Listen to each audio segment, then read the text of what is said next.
Olá, amigos de Carta Capital, sejam bem-vindos a mais um programa Fechamento. O meu nome é Rodrigo Martins, eu sou um dos editores da revista Carta Capital e hoje eu estou na companhia do repórter especial André Barrocal, direto de Brasília. Seja bem-vindo, André.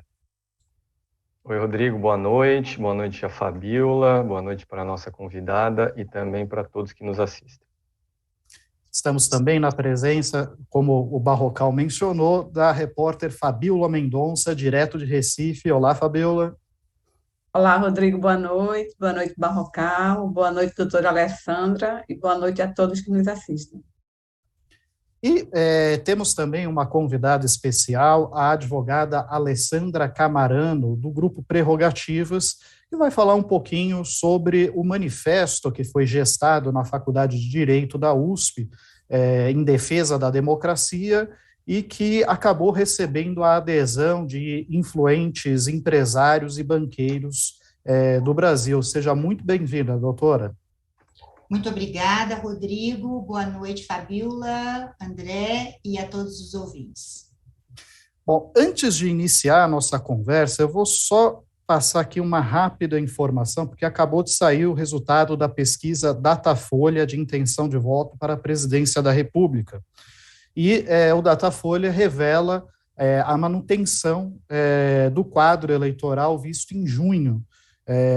O ex-presidente Lula, ele continua com 47% das intenções de voto no primeiro turno, e o atual ocupante do Palácio do Planalto, Jair Bolsonaro, oscilou positivamente 1 ponto e está com 29%.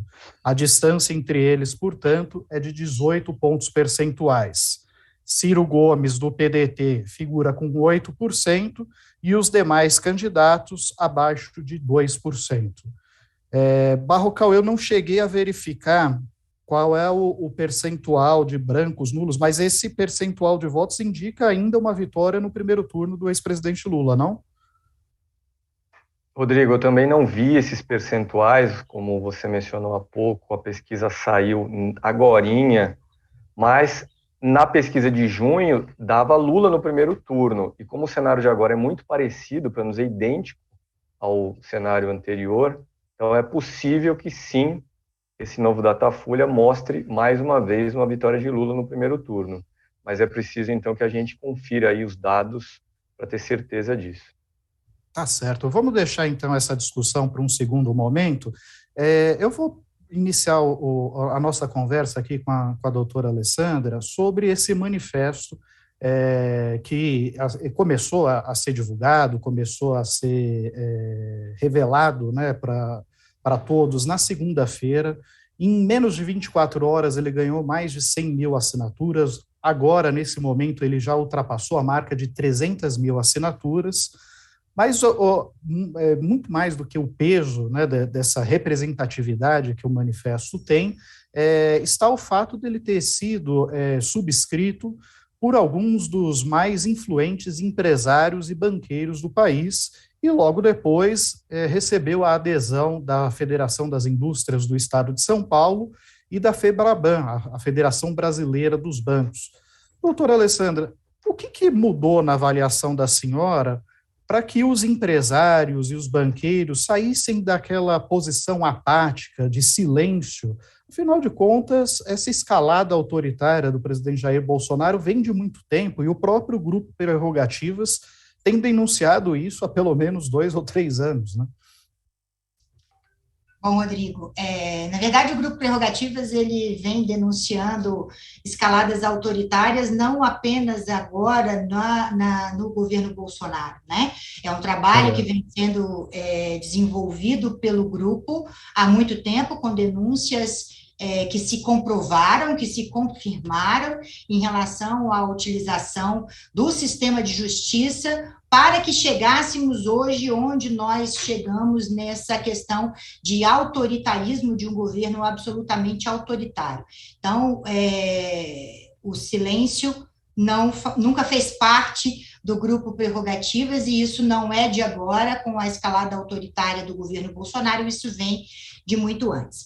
Essa adesão dos bancos, dos empresários, da FEBRABAN, da Fiesp, a essa carta à democracia, Carta ao Povo Brasileiro, né, que será lida no dia 11 de agosto na Faculdade de Direito, ela mostra que hoje o jogo político, o que está em jogo hoje, a preocupação que se tem hoje é a sobrevivência da democracia no Brasil, que vem sofrendo constantes ataques do governo Bolsonaro e dos seus apoiadores, numa perigosa tentativa de ruptura dessa civilização, de ruptura democrática dentro do nosso país.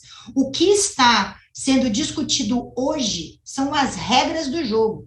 Esse ataque às urnas eletrônicas, esse ataque ao TSE, esse ataque constante aos ministros do Supremo Tribunal Federal, eles mostram uma grande preocupação que devemos ter todos e todas com a situação do país, com a situação da estabilidade do país. E essa estabilidade democrática do país, ela reverbera numa estabilidade econômica, que é o que interessa aos bancos, que é o que interessa aos grandes empresários, porque sem democracia a gente não consegue sobreviver, inclusive na economia. E eu tenho a impressão que o grande pontapé para que houvesse esta adesão foi a última reunião que aconteceu no Palácio com o presidente Bolsonaro, junto com os embaixadores, onde houve um claro ataque ao sistema democrático, ao sistema eleitoral, às urnas eletrônicas e aos ministros do Supremo Tribunal Federal, como vem sendo feito. E quando se há essa instabilidade, a economia ela começa a também ficar preocupada. Doutora Alessandra, eu queria fazer um paralelo com 2018, embora sim seja noutra dimensão. Quando houve aquele movimento do Ele Não, né, de imediato houve também uma reação e setores ultraconservadores, né, sobretudo os evangélicos, também fizeram um movimento de massa para se contrapor, né, àquele movimento. E hoje a gente pode dizer que essa carta, né, esse documento, já é um movimento em defesa da democracia. A senhora acha possível uma reação também dos setores ultraconservadores para fazer um contraponto a essa carta, a esse documento? Bom, os setores Bom, inclusive, vamos fazer um paralelo nisso que você está falando, Fabiola. Os empresários, ainda que tenham a FEBRABAN, em especial, a Fiesp, e é importante que se diga que o Banco do Brasil e a Caixa Econômica não aderiram, né, a essa carta, porque eles querem manter uma situação numa posição de neutralidade, como se fosse possível neutralidade nessas circunstâncias que o país está vivenciando, mas setores ultraconservadores, eu ainda não tenho uma esperança de que adiram a essa carta à democracia, essa carta a brasileiros e a carta a brasileiras, porque setores ultraconservadores são justamente aqueles que continuam apoiando o presidente Jair Messias Bolsonaro dentro de todas essas circunstâncias que nós temos vivenciado. Porém, eu acredito que, você fala do movimento do Ele Não, esse movimento do Ele Não, ele já está reverbera mais ainda na sociedade, foi um grande movimento que aconteceu pelas mulheres, e hoje ele já está reverberando, porque o que a gente vê em conversas informais, em leituras que a gente faz, em manifestações, é que realmente ele não. Não dá para poder continuar este projeto de autoritarismo ditatorial que vem sendo desenvolvido pelo governo Bolsonaro. Doutora Alessandra, mais uma vez, boa noite. Eu gostaria que a senhora contasse aqui para quem assiste, contasse para a gente, quem que, na sua opinião, chama a atenção como signatário dessa carta, né, da Faculdade de Direito Largo de São Francisco, personalidades que não seriam, obviamente, presenças nesse documento, não seriam identificadas aí, digamos assim, com Lula e o PT, e que resolveram participar desse movimento de vocês? Você fala de, André... Políticos, por exemplo, políticos, mesmo empresários, né? Mesmo empresariado que nós temos, por exemplo, alguém que está assinando o Pedro Malan, ex-ministro da Fazenda do governo FHC, né? Nós temos o Roberto Setúbal, que assina. Nós temos... Roberto Setúbal, que é do Banco Itaú, se a senhora me permite. Isso, do Banco Itaú. O Roberto Setúbal e o Cândido Bracher, né, que é do Itaú Unibanco. Então, são nomes que aparecem e que nos causam um alento, porque estão defendendo a democracia. Nós temos também o caso do grupo do Votorantim, que é o Eduardo Vocimon, que também assina essa carta. Então, são várias personalidades que estão agora nessa defesa da democracia, justamente aquilo que eu coloquei no início, essa preocupação de uma continuidade de um espaço civilizatório dentro do país, porque essa ruptura democrática que vem sendo tentada, ela não interessa realmente a ninguém. Agora, doutora, dentre os signatários também tem algumas pessoas que, por exemplo, aplaudiram a Lava Jato, os abusos da Lava Jato, ou silenciaram diante dos abusos da Lava Jato.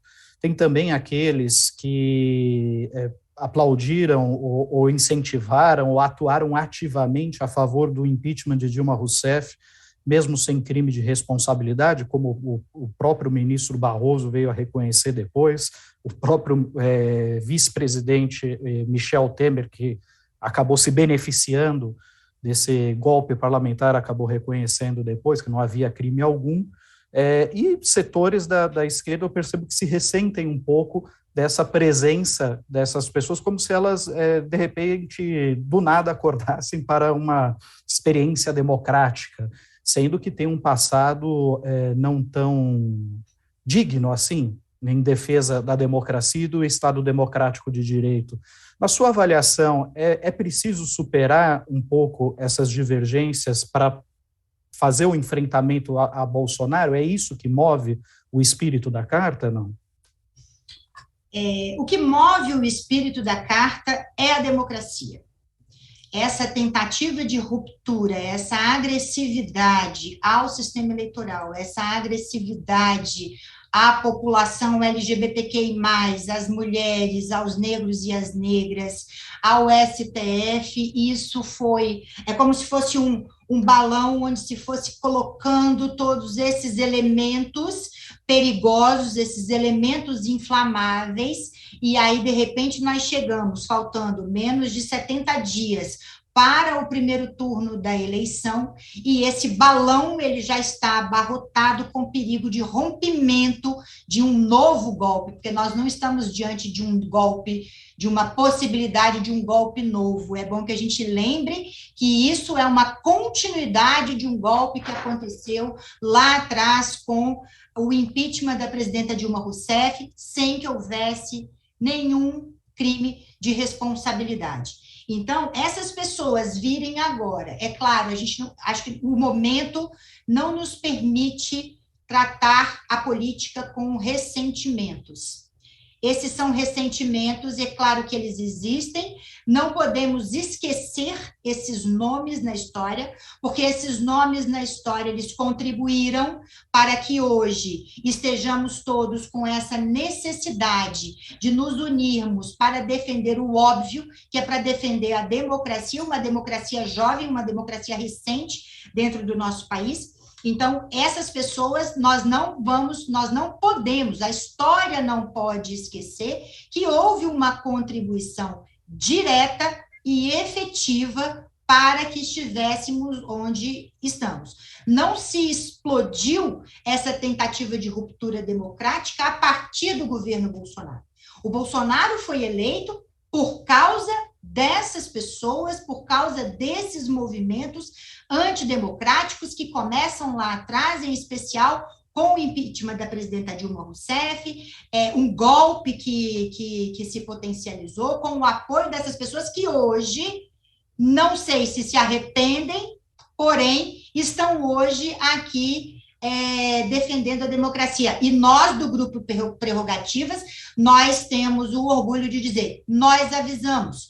A gente vem alertando, a gente vem avisando sobre essas questões desde muito tempo, antes, inclusive, do golpe da presidenta Dilma Rousseff, porque a Lava Jato não começou após o golpe que tirou a presidenta Dilma Rousseff. A Lava Jato ela começou antes, e ela foi, inclusive, uma mola propulsora para o golpe democrático que nós vivenciamos e para tudo que nós estamos acontecendo agora. Isso não pode ser esquecido. Porém, temos que, no momento, aceitar essa, que eu não chamo de meia-culpa, mas aceitar essa vinda de pessoas que contribuíram. Aceitamos, porém, não nos esquecemos. Um dos arrependidos, pelo visto, é Miguel Reale Júnior, o autor do pedido de impeachment de Dilma Rousseff e que é signatário da carta, né? Exatamente, exatamente. Doutora Alessandra, ontem, ao deixar a presidência do Supremo Tribunal Militar, o Luiz Carlos Gomes Matos, ele afirmou que não cabe às Forças Armadas se meter em eleição, que quem tem esse papel é a Justiça Eleitoral. Disse que o papel das Forças Armadas é contribuir do ponto de vista logístico, né, o que mostra que, de fato, as Forças Armadas não estão dispostas a um golpe, né, a encarar um golpe, se contrapondo até o discurso golpista de Bolsonaro. Há alguns meses, a gente entrevistou aqui o historiador Carlos Fico, que ele disse também isso, acha pouco provável as Forças Armadas entrarem numa aventura, mas ele chamou atenção para a possibilidade de alguns movimentos, né, pela milícia, né, por setores, né, por esse armamento todo que Bolsonaro facilitou, essas pessoas poderiam fazer algum movimento. Eu queria lhe ouvir em relação a isso, se isso também não é uma ameaça à democracia, né? O que fazer para controlar qualquer tipo de movimento que possa gerar mais uma ameaça à democracia com essa violência política que a gente vê todo dia. Obrigada, Fabiola, por essa pergunta. Ela foi tema, inclusive, de uma reunião do Grupo Prerrogativas essa semana com o ministro Fachin.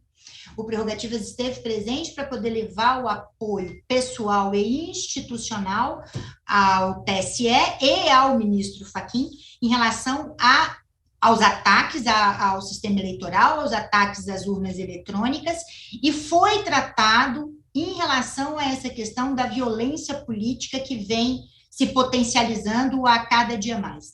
E uma de nossas colegas na reunião, a doutora Daniela Teixeira, ela apresentou como proposta ao TSE, ao ministro Fachin, que houvesse um acompanhamento dos TRS e do TSE em relação a essas pessoas ou a esses partidos, em relação ao crime de violência, não só o crime em si, mas também quando há incitação à violência. Que o próprio TSE, que não fique a cargo somente da delegada, do delegado lá do interior, lá de Foz do Iguaçu, lá de Santa Catarina, de onde seja, mas que haja essa conotação e que haja um acompanhamento da Justiça Eleitoral e dizer, opa, aqui é crime eleitoral sim. E a Daniela ainda foi muito feliz na fala, ela disse, você, candidato, que está incitando a violência, que está praticando crime de violência, abre o olho, o TSE está de olho em você. Você pode ser eleito aqui hoje, mas você pode vir a ser cassado amanhã. Então, esse clima de violência, ele precisa vir dentro de uma estabilização democrática, e essa união de setores da sociedade civil, ela é extremamente importante, não só para o acompanhamento dos casos, como também para essa tentativa, para que se consiga acabar com essa tentativa de intimidatória, porque é uma tentativa intimidatória, não só de candidatos e candidatas, mas também de apoiadores e de eleitores. E o risco que se corre no dia da eleição em si, com as milícias, com o estímulo à população ir armada para os seus locais de votação, isso precisa ser contido, isso precisa estar muito claro, porque isso, o golpe que você fala, né, que o próprio... as próprias instituições, né, militares, elas dizem que não apoiariam um golpe institucional, mas o golpe, às vezes, ele não está aí. O golpe está em armar a população para o dia da eleição, prática de crimes eleitorais, baderna nas ruas, inviabilização do processo eleitoral. O golpe ele pode acontecer de várias formas, então nós precisamos estar muitíssimo atentos, acompanhando, e por isso que hipotecamos nessa semana irrestrito apoio ao Tribunal Superior Eleitoral, ao ministro Fachin, em relação aos ataques ao sistema eleitoral brasileiro. Alessandra, essa carta aí da Faculdade de Direito, o manifesto que está sendo preparado pela Fiesp, Federação das Indústrias Paulistas, são movimentos das elites brasileiras, elite acadêmica, elite econômica. As elites são poderosas, mas são numericamente pequenas na hora de uma eleição. Hoje nós vimos aí mais uma pesquisa ser divulgada, Datafolha, e o presidente Bolsonaro tem cerca de 30% de intenção de voto. O que a senhora diria que, concretamente, esses manifestos, esses documentos, podem produzir de influência na realidade daqui até a eleição? Bom, André, essa carta, claro, ela inicia dentro de um contexto de juristas, a elite, né, da justiça, né, dos operadores e dos construtores do direito, mas ela hoje já tem adesão das entidades sindicais, das centrais sindicais. Todas as centrais sindicais, elas já estão nessa adesão, e quando se amplia essa lista de adesões e a gente traz o movimento sindical junto, esse movimento sindical, ele tem o poder, sim, de fazer a influência direta para a classe trabalhadora, para a sociedade brasileira, para poder tentar mostrar e fazer esse trabalho de convencimento de que o risco que nós corremos hoje não é de Lula perder, Bolsonaro ganhar. O risco ele é muito maior do que esse. O risco é de perdermos a democracia, de perdermos a liberdade. E nós já estamos verificando isso no dia a dia, inclusive para pessoas que não são da elite, são os mais afetados, são os mais martirizados com todo esse sistema, com todo esse autoritarismo que vem acontecendo. Então, essas manifestações, ainda essa carta em especial, que ela remete a um período em 1977, que foi um período importante, um período histórico, né? Então está se remetendo a isso, o dia 11 de agosto, dia dos cursos jurídicos, instalação dos cursos jurídicos no Brasil, mas ela começa com essa construção, mas ela já vem com várias adesões, inclusive do movimento sindical, e hoje, se você conversa com essa capacidade, né, de pulverização de informações, qualquer trabalhadora que você conversar hoje, ele sabe que dia 11 de agosto será lida uma carta em defesa da democracia, que o seu sindicato, que a sua central sindical está lá para poder apoiar, e isso já dá um alerta, né? Isso já dá uma potencialização para o alerta de, opa, peraí, tem alguma coisa errada nesse contexto. Doutora Alessandra, eu vou ler aqui alguns comentários que chegaram das pessoas que estão nos acompanhando nesse momento. Shalimar da Silva diz: não acredito em meia-culpa dessas pessoas, são oportunistas e têm outros projetos, mas é o que temos para hoje. A Valéria Bordim afirma: o que me espanta é termos que ficar enaltecendo esses poderosos do país por estarem agora defendendo a democracia. Onde estavam até agora? Por que só agora? O Jaime Filho diz: eu sei que não sou ninguém, mas eu assinei e vou guardar o print para mostrar para os meus netos daqui a alguns anos. Jaime, como assim não é ninguém, cara? Você está sempre por aqui, é um sujeito político, é um sujeito histórico, tanto quanto eu, o Lula, qualquer outra pessoa, e eu também sou signatário da carta, estamos juntos.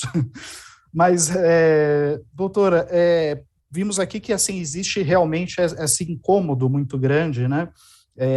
de pessoas que até pouco tempo estavam fechando os olhos e só agora resolveram se manifestar, mas de uma certa forma a senhora já abordou isso na primeira resposta que a senhora deu. O que eu gostaria de perguntar para encerrar aqui a sua participação, no tempo que havíamos combinado, é o seguinte: o que é preciso para o judiciário reconquistar a sua credibilidade? E eu pergunto isso porque no processo, né, da Lava Jato, houve sucessivos abusos que foram chancelados pelas cortes superiores, e somente depois de anos, e depois do Lula, por exemplo, ter tido a candidatura inviabilizada em 2018, é que o Supremo resolveu corrigir os erros da Lava Jato, no caso específico dele. Nós tivemos também um judiciário, no mínimo, omisso, negligente em relação aos constantes ataques de Bolsonaro à democracia e aos crimes que ele praticou durante a pandemia. Pior, temos um procurador-geral da República que engaveta descaradamente toda e qualquer investigação que ameace a pessoa que o nomeou e reconduziu ao cargo.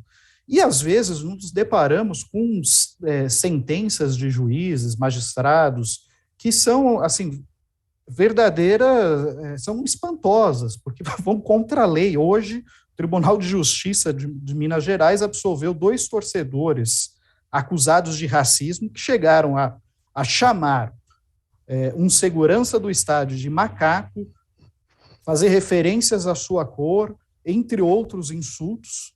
E eles, 3 desembargadores que assinam a decisão, dizem que, na verdade, os agressores agiram com justificável ira. Quer dizer, como o judiciário pode reconstruir a sua credibilidade diante desse quadro em que se mostra que, assim, não é apoiado por ninguém hoje, né? Nem a esquerda, nem a direita. Parece que ninguém está satisfeito com o que como o judiciário brasileiro vem se comportando nos últimos anos, não? Rodrigo, bom, primeiro eu quero dizer para o Jaime que ele é tudo, não é? Todos nós somos alguém, não existe essa de não sou ninguém, e hoje nós precisamos realmente uns dos outros, e esqueci o nome que fez o comentário de que porque estamos enaltecendo hoje essas pessoas, a questão não é de enaltecimento, estamos todos, claro, é o que eu falei no início, a gente sabe o que essas pessoas fizeram, não vamos nos esquecer, mas o que está em risco hoje é a democracia, é a liberdade. Bom, a recuperação da credibilidade do Poder Judiciário. Eu preciso fazer um comentário aqui que eu acho o seguinte: o Poder Judiciário brasileiro, ele vive um momento de autofagia, porque nós temos, primeiro que nós temos um judiciário formado por homens brancos, elitistas, ultraconservadores, e que passaram as suas vidas sentados num banco para poder estudar para concurso. Uma visão de concurso, uma visão que não é uma visão ampla da sociedade brasileira, não é uma visão da realidade da sociedade brasileira. Então, esse judiciário é que dá uma decisão judicial em relação à questão de um racismo explícito, um racismo estrutural, de um Brasil ainda escravocrata, de um Brasil que ainda comete escravidão, e nós temos casos recorrentes dentro do Poder Judiciário trabalhista, por exemplo, de casos de situação de trabalhadores e trabalhadoras em condições análogas à escravidão. Esse judiciário é o judiciário elitista, branco e macho, que não conhece a realidade da população brasileira. É um poder judiciário que, para que se recupere a sua credibilidade, precisa voltar os olhos para a sociedade e para a Constituição da República. Porque hoje o que nós vimos na Lava Jato e o que a gente verifica em muitas decisões do Supremo Tribunal Federal, de tribunais de justiça, do STJ, é que há uma tentativa de flexibilização constitucional, uma tentativa de interpretação constitucional de acordo com os seus próprios interesses. Então, enquanto este judiciário não voltar os olhos para a sociedade, não voltar os olhos para a Constituição da República, e parar com esse movimento de autofagia, nós não teremos a recuperação de credibilidade. Enquanto não houver um investimento efetivo na magistratura, em juízes e juízes, que não estejam ali apenas para sentenciar com base nos seus estudos, para passar num concurso de alguém que geralmente não precisou trabalhar para fazer uma faculdade, de alguém que geralmente não precisou trocar o almoço pelo jantar ou pelo café da manhã para que conseguisse chegar aos bancos da faculdade. Enquanto isso estiver acontecendo no país, o judiciário vai continuar do jeito que está.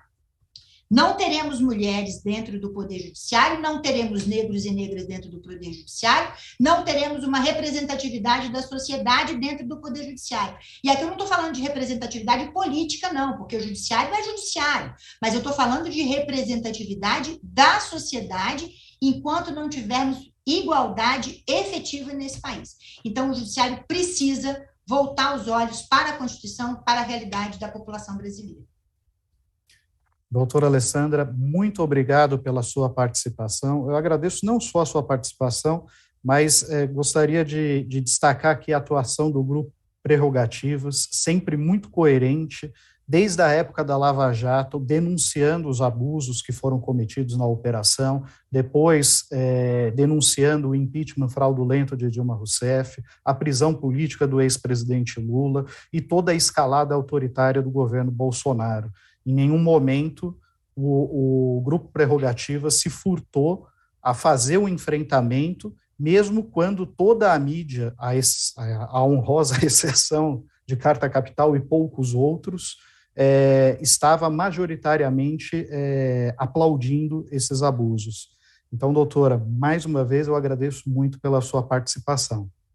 Eu que agradeço a todos vocês, uma boa noite, e o Grupo Prerrogativas avisou. Sempre avisou.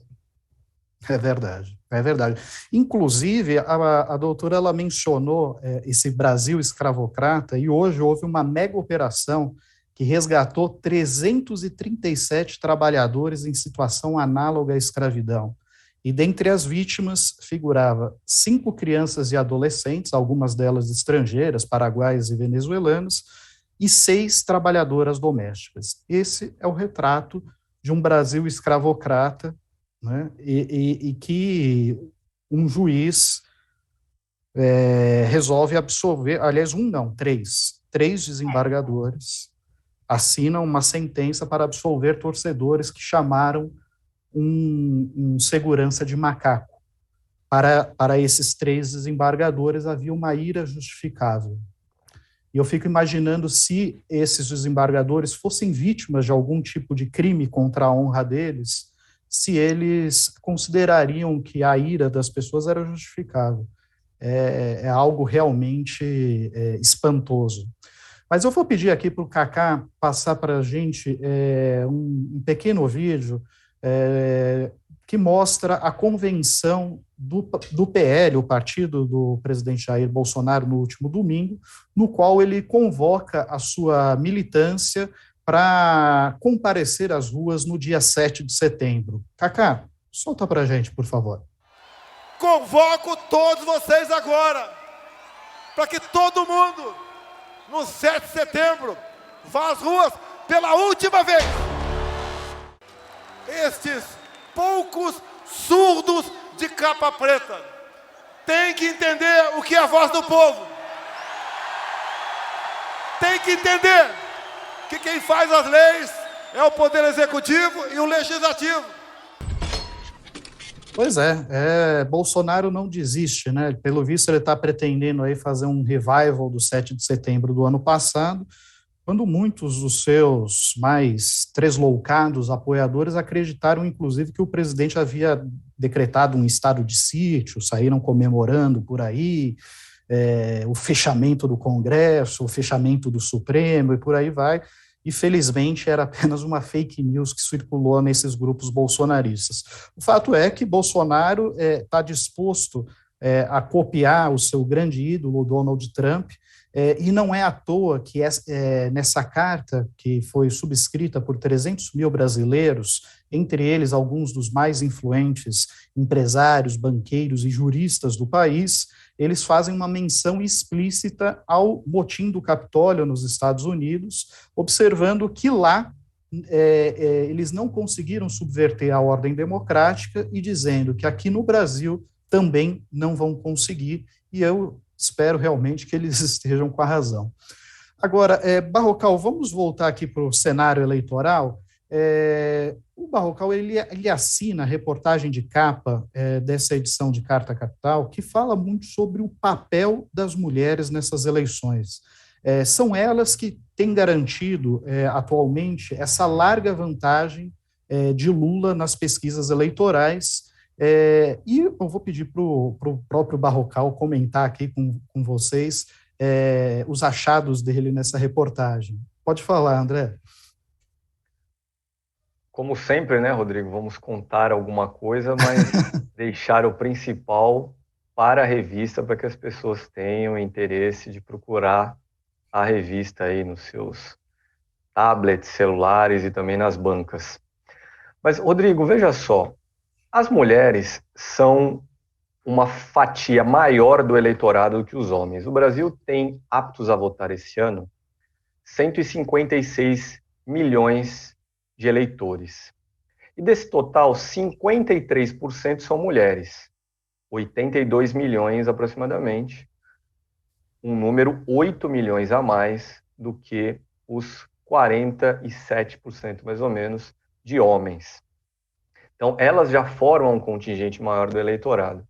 E quando a gente pega as pesquisas de intenção de voto e observa como se dividem os votos dentro dos dois gêneros, né, a gente descobre que a vantagem do ex-presidente Lula sobre o presidente Bolsonaro é imensa entre as mulheres. Então, hoje, vamos pegar aqui o Datafolha de hoje. Ele mostrou mais ou menos o mesmo cenário do mês passado. 47% para Lula e 29% para o presidente Bolsonaro. Considerando essa pesquisa de hoje, mais outras duas pesquisas divulgadas esta semana também, BTG, FSB e XP e PESP, e uma outra pesquisa do início do mês de julho, pesquisa Genial Quaest, nós vemos mais ou menos que o ex-presidente Lula tem hoje uma vantagem próxima de 22 milhões de votos contra Bolsonaro. E desses 22 milhões de votos, incríveis 15 milhões, ou seja, 2/3, são de votos de mulheres.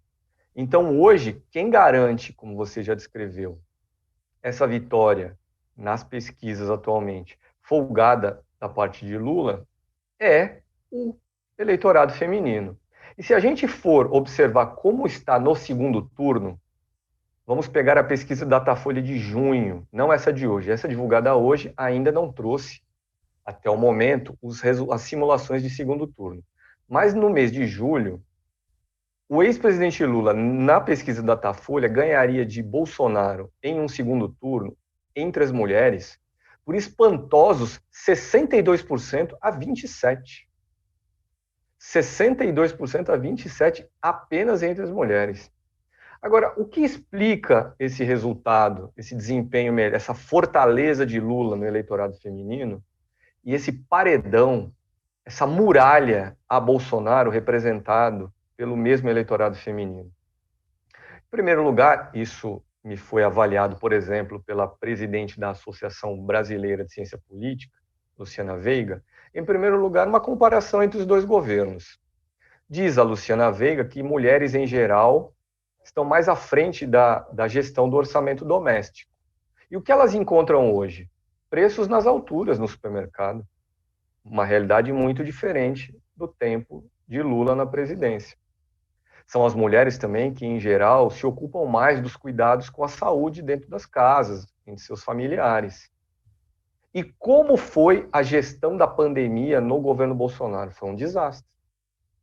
Então, existem essas razões objetivas que explicam por que Lula tem uma vantagem folgada no eleitorado feminino e Bolsonaro sofre para conseguir o voto delas. Aliás, não foi por outra razão, a tentativa de melhorar a imagem junto às mulheres, que levou o presidente a botar a primeira-dama agora na campanha política, na campanha eleitoral. Michele Bolsonaro participou dessa convenção do último domingo, do PL, convenção que lançou oficialmente Bolsonaro à reeleição. E é também para conseguir o eleitorado feminino, ou melhor, mais votos no eleitorado feminino, que o governo aumentou o velho Bolsa Família, que agora se chama Auxílio Brasil. Esse novo valor de R$600 começa a ser pago em 9 de agosto, exatamente uma semana antes do início oficial da propaganda eleitoral. Dos 18 milhões de benefícios pagos de Auxílio Brasil, 15 milhões vão direto para mulheres. Pois é, pois é. E a Gisele Saviani diz, Bolsonaro é machista demais. A Jazid Dax fala, mulher tem convicção de que quem se esconde atrás de armas e ameaça quem não as tem é covarde. A Valéria Bordim fala, vamos lá, mulherada. E a Consolação Linhares de Carvalho diz, nós mulheres vamos salvar o Brasil. E eu acredito mesmo, Consolação, a minha esperança está nas suas mãos, porque, infelizmente, os meus colegas do gênero ainda parecem muito seduzidos por discursos autoritários e por aí vai. Agora, Fabíola, você também preparou uma reportagem sobre as eleições que mostra que, apesar do imenso favoritismo que o Lula tem no Nordeste, ele ainda enfrenta dificuldade para consolidar os palanques estaduais na região. O que tem acontecido por lá? Pois é, Rodrigo. Lula, o Nordeste é o segundo colégio eleitoral, né, a segunda região onde tem mais votos, e ele precisa administrar. Na verdade, não são grandes problemas, porque, como você disse, ele é o franco favorito na região, mas ele precisa administrar alguns problemas, porque existe uma disputa, né, pelo apoio de Lula, né? A gente tem um caso, por exemplo, Pernambuco, Paraíba e Sergipe, que tem o PT, né, dentro das coligações locais, tem um palanque oficial, mas tem palanques fortes que não são oficialmente ligados ao PT, apoiados pelo PT, mas que estão casados com a campanha de Lula. Pernambuco, por exemplo, Marília Reis, que é do Solidariedade, lidera as pesquisas. Ela está fazendo campanha casada com Lula, embora o candidato de Lula no estado seja Danilo Cabral, do PSB. Na Paraíba, há uma disputa muito grande. O governador João Azevedo, do PSB, está fazendo campanha defendendo o palanque de Lula, mas o candidato de Lula veneziano, do Rego Barros, que ele é do MDB. Ele é do MDB, e Ricardo Coutinho, que é do PT, ex-governador, é candidato a senador na chapa. Mas o próprio PT, parte do PT, aliás, não só do PT, da federação toda, PCdoB e PV, parte desses partidos estão apoiando a reeleição de João Azevedo. Então, Lula precisa administrar, né, esses problemas na própria base de apoio. Em Sergipe acontece a mesma coisa. O Rogério Carvalho, do PT, ele é o candidato oficial de Lula, mas o candidato apoiado pelo atual governador, que é Fábio Mitidieri, do PSD de Kassab, ele está liderando as pesquisas e também está casando sua campanha com a de Lula. Agora, o maior problema mesmo no Nordeste está no Ceará, né, que recentemente, né, de uma semana para cá, foi diluída a aliança entre PT, uma aliança histórica de 16 anos entre PT e PDT de Ciro Gomes. O PDT tinha uma disputa interna com a atual governadora Isolda Sela, ela é do PT, mas ela é do PDT, desculpa, do PDT, mas é muito próxima ao PT, e o ex-prefeito de Fortaleza, Roberto Cláudio, que é mais próximo de Ciro, terminou ganhando, né, internamente, e vai ser o candidato do partido. seria da aliança, mas o PT não aceita o nome de Roberto Cláudio porque ele tem um perfil muito próximo ao de Ciro, aquele antipetismo mais radical. Então, por conta disso, a aliança foi rompida, Lula entrou no circuito, inclusive está vindo para o Nordeste novamente, para o Ceará, no sábado, dia 30, para tentar lançar a candidatura do partido e fazer coligação com outras forças políticas. O MDB, por exemplo, deve vir para a chapa do PT, que tem como candidato Elmano Freitas e Camilo Santana, ex-governador, que hoje é uma grande liderança dentro do Estado e que deve realmente puxar muito voto para a chapa. Então, o maior problema hoje está no Ceará. Mesmo assim, ele lidera no Ceará e em todos os estados, Lula, né? Ele é campeão de votos, sempre foi o PT nas eleições presidenciais, e esse ano não seria diferente, ele vem liderando em todas as pesquisas. Então, é mais uma questão de administrar e evitar criar problemas com aliados, porque, de toda forma, essa briga dos aliados, de toda forma, está trazendo voto para eles, seja oficial ou não oficial. Pois é verdade. Bom, e nós iniciamos uma parceria com a Fundação Abrinq, e para cada assinatura anual de Carta Capital, da edição digital, serão repassados R$ 20 ao programa Adotei um Sorriso, que promove atendimento odontológico e psicológico a crianças e adolescentes de todo o Brasil. Desde o início do programa, foram beneficiadas mais de 290 mil crianças. E para participar dessa promoção é muito simples, basta acessar o site www.assinecarta.com.br, escolher o plano anual da revista, que automaticamente a carta repassa a doação para a Fundação Abrinq. Eu vou pedir para o Cacá colocar o link, né, dessa promoção para vocês aí no chat, e depois também na caixa de comentários quando a gente finalizar o programa.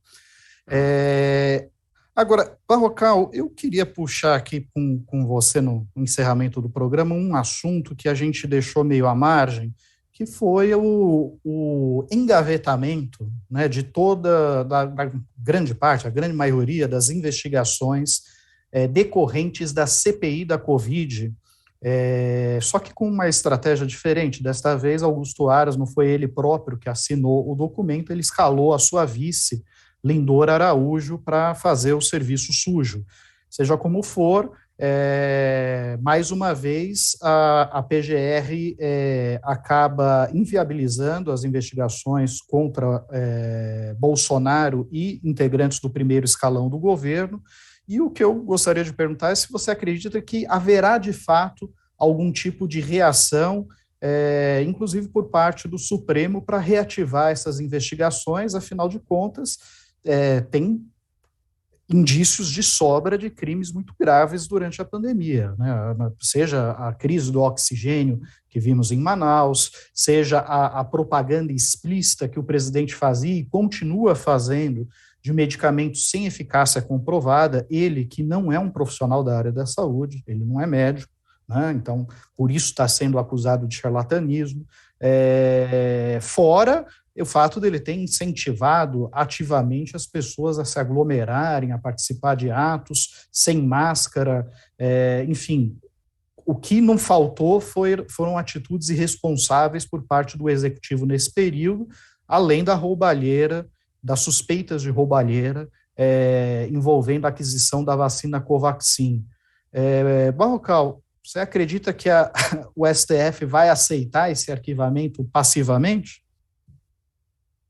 Rodrigo, o Supremo Tribunal Federal, como um órgão do judiciário, não tem muita margem para agir por conta própria. Tirando casos como o do ex-juiz Sérgio Moro, que na 13ª Vara Federal de Curitiba agia como se fosse o chefe da promotoria, o chefe dos procuradores, um magistrado, um tribunal, em geral, precisam ser provocados por advogados, provocados pelo Ministério Público.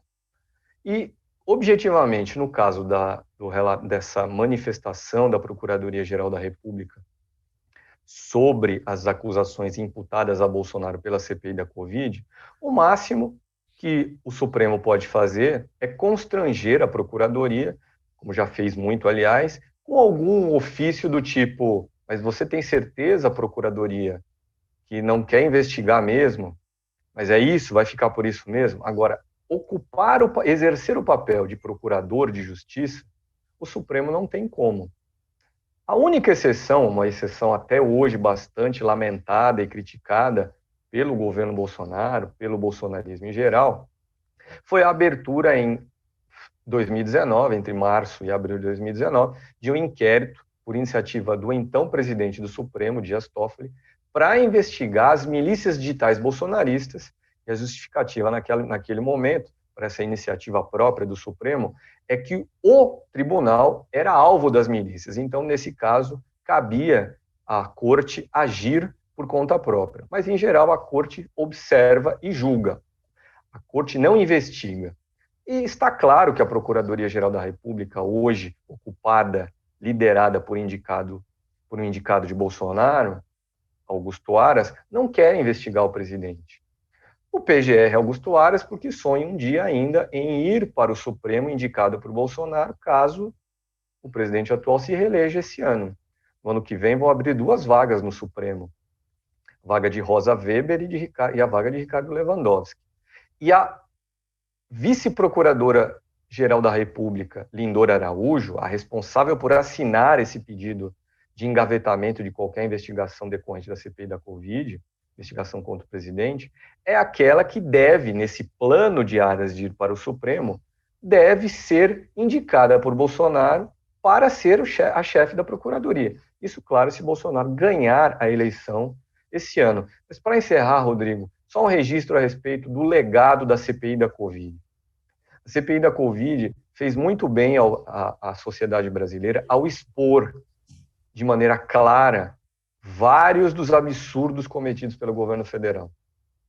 Mas, concretamente, isso gerou desgaste de imagem para o presidente e pode ser um fator de influência na eleição desse ano.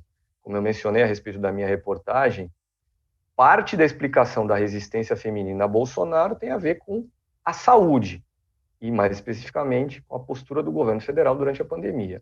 Mas o fato é que, concretamente, nenhuma das imputações de crime ao presidente por parte da CPI teve qualquer consequência. Eu lembro aqui, foram 9 crimes imputados a Bolsonaro. Um crime contra a humanidade. Denúncia apresentada ao Tribunal Penal Internacional. O Tribunal Penal Internacional engavetou a acusação. 2 crimes de responsabilidade. Denúncia levada ao presidente da Câmara dos Deputados, Arthur Lira, a quem cabe dar encaminhamento a um pedido de impeachment, que é a consequência de um crime de responsabilidade. Arthur Lira fez alguma coisa? Nada, nunca. E agora, tivemos, por fim, diante das 6 imputações de crimes comuns ao presidente da República pela CPI, crimes que caberiam à Procuradoria-Geral investigar, e a Procuradoria não quer investigar. Arthur Lira, que por sinal estava na convenção que oficializou a candidatura de Jair Bolsonaro à presidência no último domingo, com uma camiseta com o número da campanha de Bolsonaro, e foi praticamente chamado de o cara pelo presidente, pelo atual ocupante do Palácio do Planalto, melhor dizendo. Bom, nós encaminhamos aqui para o fim do programa. Fabíola, você tem alguma sugestão, alguma indicação de tema que não abordamos, mas que é interessante o pessoal ficar de olho, acompanhar aí nos próximos dias?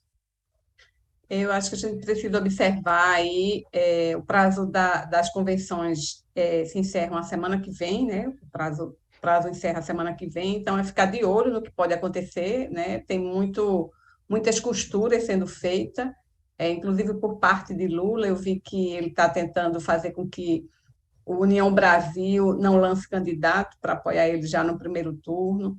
Tem a questão do Rio de Janeiro, né, de Alessandro Molon, do PSB, com o André Siciliano, do PT, na disputa pelo Senado. Então, vai ser uma semana decisiva, né, por conta do prazo final das convenções. Eu acho que a gente precisa acompanhar para ver essas costuras e no que vai dar isso. Tá certo.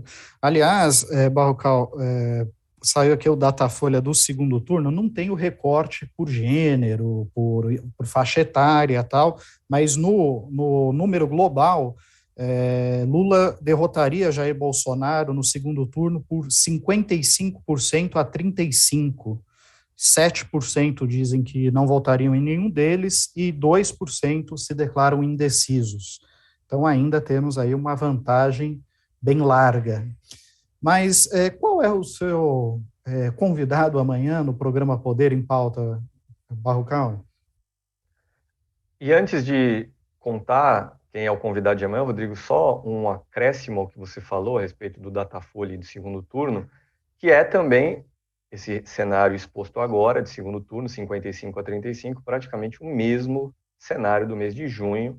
Em junho dava 57 a 34 para Lula contra Bolsonaro. A grande dúvida agora é quando começar a cair os benefícios, né? Os benefícios do Auxílio Brasil reajustados vão ser pagos a partir de agosto, bem como a Bolsa Caminhoneiro, Vale Táxi e por aí vai, né? Será que é nesse momento que pode haver algum estremecimento nessa relação de percentuais, não?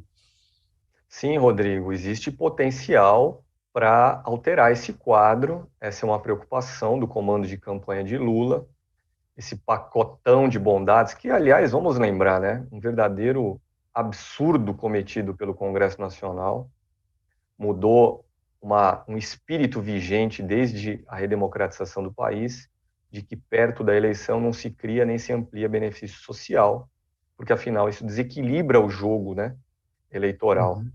Mas, fechando esse parêntese, o comando de campanha de Lula está preocupado, sim, com a repercussão positiva desse pacote, que inclui aí o aumento do Auxílio Brasil, inclui também benefícios para caminhoneiros e taxistas, e, paralelamente a isso, a redução do preço da gasolina. Hoje, a Petrobras anunciou uma nova redução do preço dos seus combustíveis. Então, com mais dinheiro graças ao Auxílio Brasil e com um preço menor da gasolina, é possível, sim, que melhore o humor do brasileiro com o governo e isso se reverta em votos. Mas não, veja só, a preocupação maior hoje do comando de campanha de Lula não é que essa mudança leve Bolsonaro a ganhar a eleição. Porque o cenário é muito complicado para o presidente, a rejeição dele é altíssima. O problema é que isso pode empurrar a eleição para o segundo turno. O PT gostaria de liquidar a fatura no primeiro turno porque isso diminuiria as possibilidades de um golpe bolsonarista do tipo: se a eleição for roubada, não aceito o resultado. Porque no primeiro turno vamos ter eleição para todos os cargos em disputa esse ano, deputado, senador, governador. Por que só a eleição para presidente teria tido roubo no discurso bolsonarista? Se tivermos um segundo turno, o número de disputas vai diminuir. E, além disso, é possível que haja um país, de fato, incendiado pelo bolsonarismo. Mas o cenário é esse, Rodrigo. Existe preocupação no PT, sim, de que esse pacotão de bondades mexa com esses números aí nas pesquisas. Bom, e o seu convidado no Poder em Pauta? Uma convidada amanhã, a deputada federal Fernanda Melchiona, do PSOL do Rio Grande do Sul. Será uma entrevista justamente sobre o fator feminino na eleição desse ano, em linha aí com a reportagem de capa dessa semana de Carta Capital. Uma entrevista amanhã que começa ao meio-dia, um horário não tradicional, meio-dia aqui no canal de Carta Capital no YouTube. Tá certo. E gostaria de acrescentar alguma sugestão, algum tema para o pessoal acompanhar, não? Gostaria de chamar a atenção, Rodrigo, que em meio a esses anúncios de um manifesto de juristas, né, da Faculdade de Direito do Largo do São Francisco, em São Paulo, um manifesto que está a caminho aí por parte da Fiesp, a Federação das Indústrias do Estado de São Paulo, nós tivemos divulgado essa semana um manifesto, na verdade foi uma declaração divulgada, após uma reunião de ministros da Defesa das Américas, que aconteceu justamente aqui em Brasília essa semana. Veja que coincidência. Ministros da Defesa participaram de uma reunião que acontece a cada 2 anos, ministros da Defesa das Américas, reunião que acontece a cada 2 anos, e coube ao Brasil sediar o encontro deste ano. e justamente nesse momento. E essa declaração divulgada hoje, ela defende o quê? A democracia. Entre outras coisas, defende a democracia. Mas o interessante é que o ministro da Defesa, que lá nos Estados Unidos se chama secretário de Defesa americano, Lloyd Austin, um general da reserva, um general negro, disse claramente durante sua participação no evento essa semana que as Forças Armadas devem estar sob forte controle de civis. O Ministério da Defesa no Brasil foi criado em 1999, segundo o governo Fernando Henrique, justamente para pôr um fim aos comandos militares em nível ministerial. Até então, nós tínhamos um ministro do Exército, que era um general, um ministro da Marinha, que era um almirante, um ministro da Aeronáutica, que era um tenente brigadeiro do ar. Com a criação do Ministério da Defesa, em regra, tínhamos um chefe civil das Forças Armadas. Mas essa tradição foi quebrada no governo Temer, em 2016. Aliás, não foi em 2016, acho que foi em 2017, foi quebrado no governo Temer, passamos a ter um general à frente do Ministério da Defesa. Algo mantido por Jair Bolsonaro.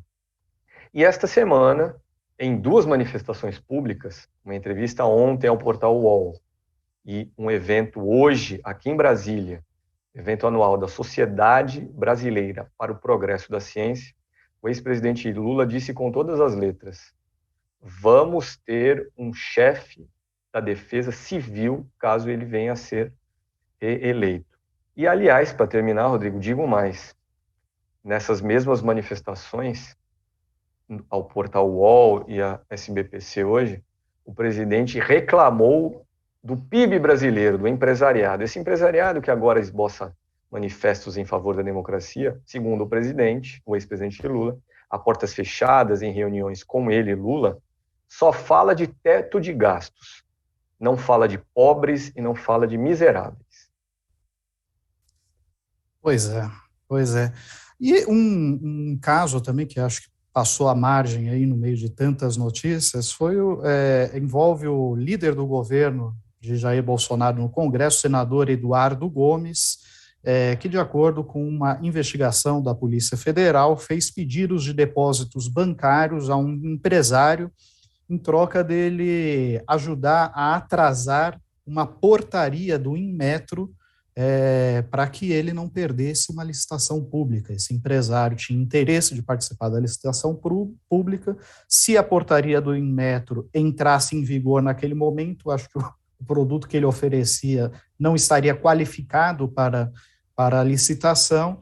Então, ele pediu a intervenção do líder do governo Bolsonaro no Congresso, senador Eduardo Gomes, que teria feito aí a solicitação de repasses em dinheiro. Essa investigação ela foi obtida pela Polícia Federal, há trocas de mensagens de celulares e foi revelada pelo jornal O Globo hoje de manhã. Bom, eu agradeço muito pela audiência de todos, pela paciência de quem nos acompanhou até aqui. Se vocês gostaram desse vídeo, curtam, compartilhem, se inscrevam em nosso canal. Não esqueça de tocar essa sinetinha aí embaixo para receber as nossas notificações. E, claro, assine Carta Capital. Aproveite essa promoção aí agora, essa parceria com a Fundação Abrinq, que se você fizer uma assinatura anual da Carta Digital, estará contribuindo com R$20 para o programa Adote um Sorriso da Fundação Abrinq, que beneficia crianças e adolescentes de todo o Brasil. Desde o início do programa, já foram beneficiados mais de 290 mil crianças e adolescentes em todo o país. Eu encerro por aqui agradecendo a todos que nos acompanharam, seja pelo canal de Carta Capital no YouTube ou pela retransmissão feita pela TVT na TV aberta. Um forte abraço e até a próxima, pessoal.